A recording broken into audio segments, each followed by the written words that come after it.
పూరా లోకల్. నమస్తే, welcome to పూరా లోకల్. ప్రస్తుతం మనం విశ్వ హిందూ పరిషత్ జాతీయ అధికార ప్రతినిధి రావినూతల శశిధర్ గారితో ఉన్నాము. ముఖ్యంగా ఇక లవ్ జిహాద్ అనేది ఎప్పుడు ఏదో రకంగా ఈ మాట వింటూనే ఉన్నాము, నెలకొకసారి 2 నెలలకొకసారి. ఇక హైదరాబాద్లో లవ్ జిహాద్ కేసులు ఇంకా వస్తూనే ఉన్నాయి. దాంతోపాటు రోహింగ్యాలు అంటే వచ్చిన అమ్మాయిలు బంగ్లాదేశ్ అమ్మాయితో కూడా వ్యభిచారం చేపిస్తున్న పరిస్థితి ఇక్కడ హైదరాబాద్లో రీసెంట్గా ఒక కేసు వెలుగులోకి వచ్చింది. ఇలాంటివి జరుగుతున్నప్పుడు హైదరాబాద్లో ఎలా అనిపిస్తుంది మీకు? హైదరాబాదు మీద 3D culture, drink drug dance కల్చర్ను రుద్దుతూ ఉన్నారు. ఇప్పటి వరకు ఒక్క కేసులో కూడా పురోగతి లేదు. డ్రగ్స్ కేసు లోపల డ్రగ్స్ విచ్చలవిడిగా యువతకు అందుబాటులో ఉండేటువంటి పరిస్థితి వచ్చింది.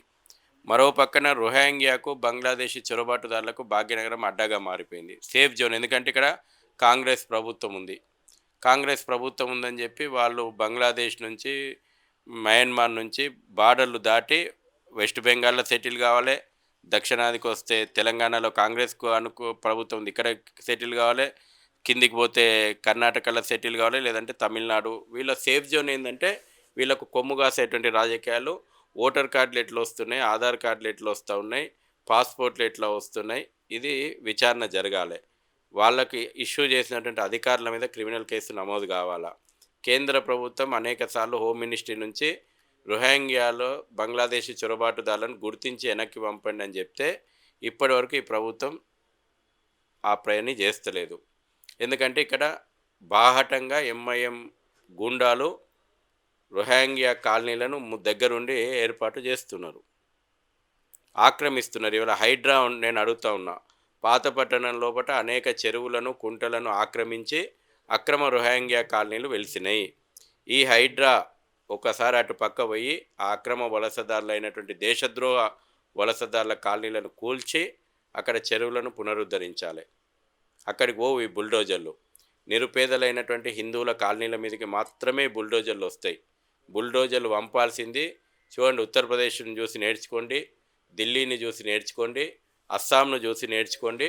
బుల్డోజర్లు దేశద్రోహులపైకి పోవాలని. పహల్గామ్ అటాక్ తర్వాత పాకిస్తానీలు ఎవరైతే భారతదేశంలో ఉన్నారో, అంటే ఆధార్ కార్డులతోటి, అడ్రస్లతోటి ఇక్కడే ఉన్నారో, వాళ్ళపైన ఇంకా చర్యలు తీసుకోలేదన్నట్టు కూడా వార్తలు వస్తున్నాయి. వాళ్ళలో కొంతమంది లవ్ జిహాద్కి లాంటి కార్యక్రమాలకు కూడా తెరలేపిరని వార్తలు వస్తున్నాయి. ఏం చెప్పాలనుకుంటున్నారు? తెలంగాణ ప్రభుత్వానికి రాహుల్ గాంధీ రాజ్యాంగం ముఖ్యము. ఆయన ఒకటి పట్టుకొని తిరుగుతుంటాడు కదా, రాజ్యాంగం ముఖ్యం, భారత రాజ్యాంగం ముఖ్యం కాదు. కాబట్టి వాళ్ళ మీద చర్యలు తీసుకోవాలనేటువంటిది రాహుల్ గాంధీ రాజ్యాంగంలో లేదు. కాబట్టి తెలంగాణ లోపల అమలు కాదు. భారత రాజ్యాంగం అమలైతే నిజంగా ఈ దేశద్రోహుల మీద చర్యలు తీసుకోవడము, అక్రమ వలసదారులను వెనక్కి పంపడము, భద్రతాపరమైనటువంటి చర్యలు తీసుకోవడం జరుగుతుంది. అంబేద్కర్ గారు అందించిపోయినటువంటి రాజ్యాంగం ప్రకారం ఈ ప్రభుత్వం, రేవంత్ రెడ్డి ప్రభుత్వం పనిచేస్తే. కానీ దురదృష్టం, ఆ ఎర్ర పుస్తకం పట్టుకొని తిరుగుతాడు రాహుల్ గాంధీ, రాజ్యాంగం అని. అందులో ఏం రాసుందో దేవునికే తెలుసు. చాలామంది తెల్ల పేపర్లోనే ఉన్నాయని అన్నారు. మరి ఆ రాజ్యాంగం ప్రకారం వాళ్ళు ఓపెన్గా బాహటంగా మద్దతు ఇచ్చేటువంటి పరిస్థితి వచ్చింది. పాకిస్తాన్ ప్రధానమంత్రి కంటే ఎక్కువ రాహుల్ గాంధీ మాట్లాడుతున్నాడు. వాళ్ళ నాయకుడు అట్లున్నాడు కాబట్టి ఇక్కడ ప్రభుత్వం గట్లనే ఉంటుంది.